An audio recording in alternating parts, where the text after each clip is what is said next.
Pensemos en esto un segundo. Todo lo que vemos, lo que sentimos, lo que soñamos, todo pasa por nuestro cerebro.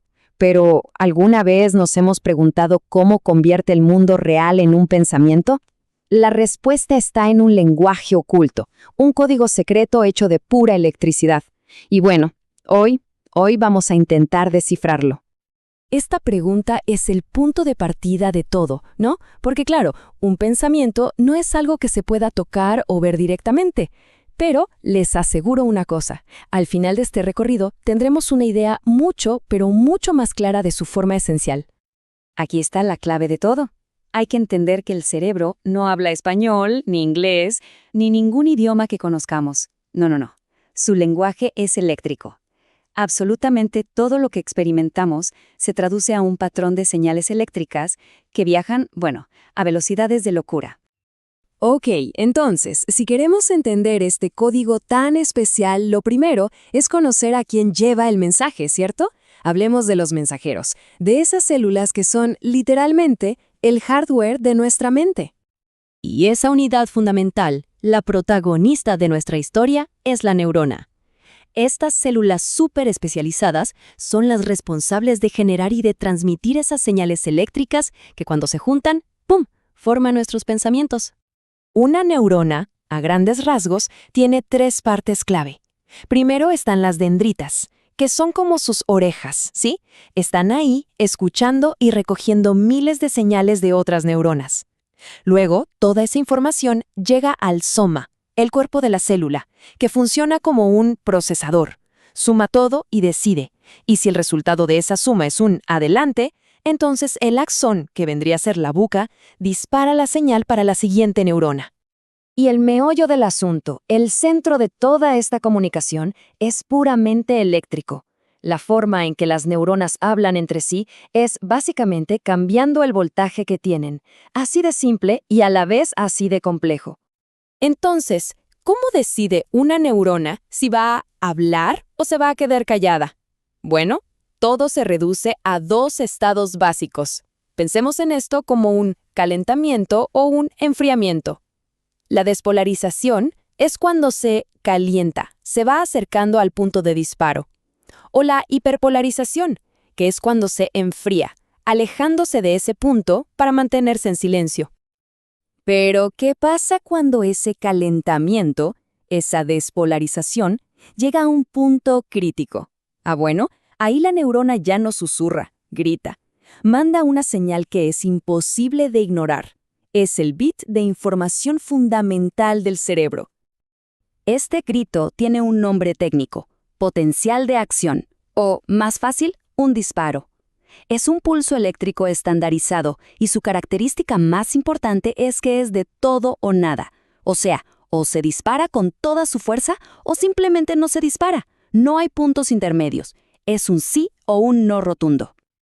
Y ojo, que no estamos hablando de un pulso débil, para nada.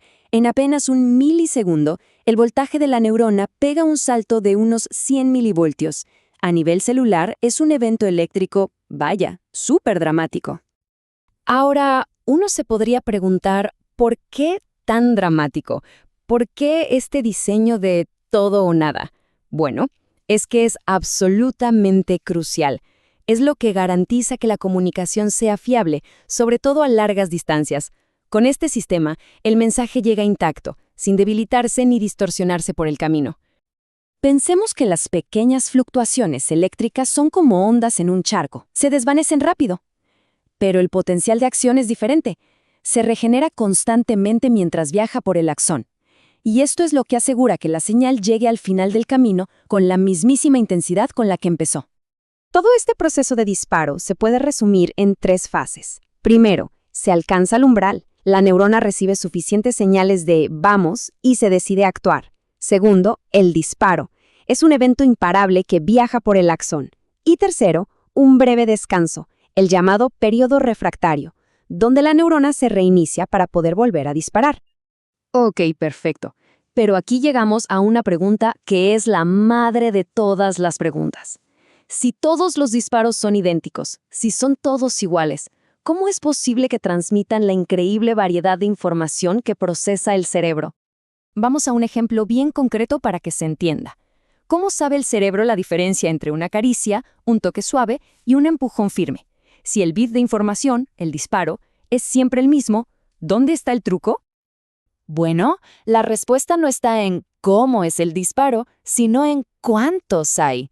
La clave es la frecuencia. La llamamos tasa de disparo y es simplemente el número de disparos por segundo. Una caricia suave podría ser una tasa baja y un empujón firme una ráfaga de disparos. A ver, para que esto quede clarísimo, vamos a verlo en acción.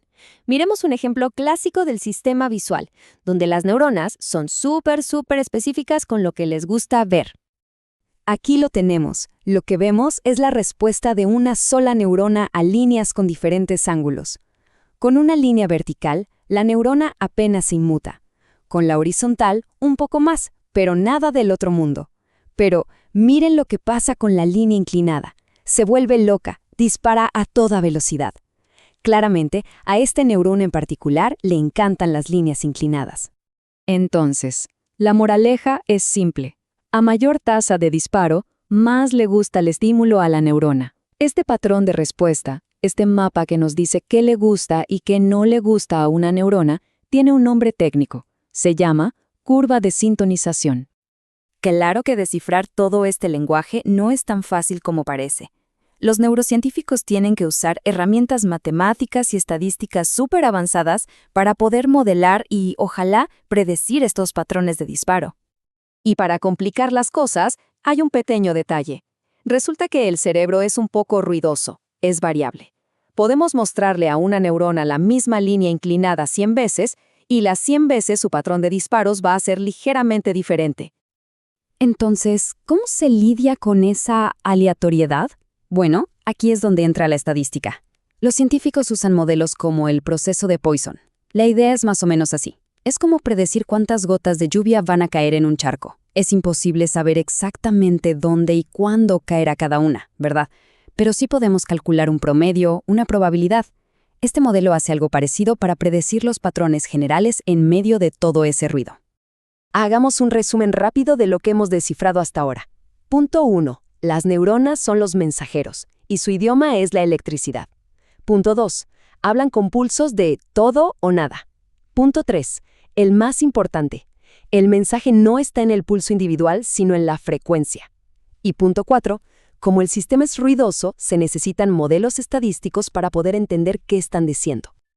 Y todo esto nos deja con una pregunta final, una para quedarse pensando. Entender este código a la perfección es, sin duda, uno de los desafíos más grandes de la ciencia. Pero, si lo logramos, si finalmente desciframos por completo el lenguaje del cerebro, las posibilidades son casi de ciencia ficción. Desde curar enfermedades neurológicas hasta crear interfaces directas entre cerebro y computadora. La verdadera pregunta es, ¿hasta dónde podríamos llegar?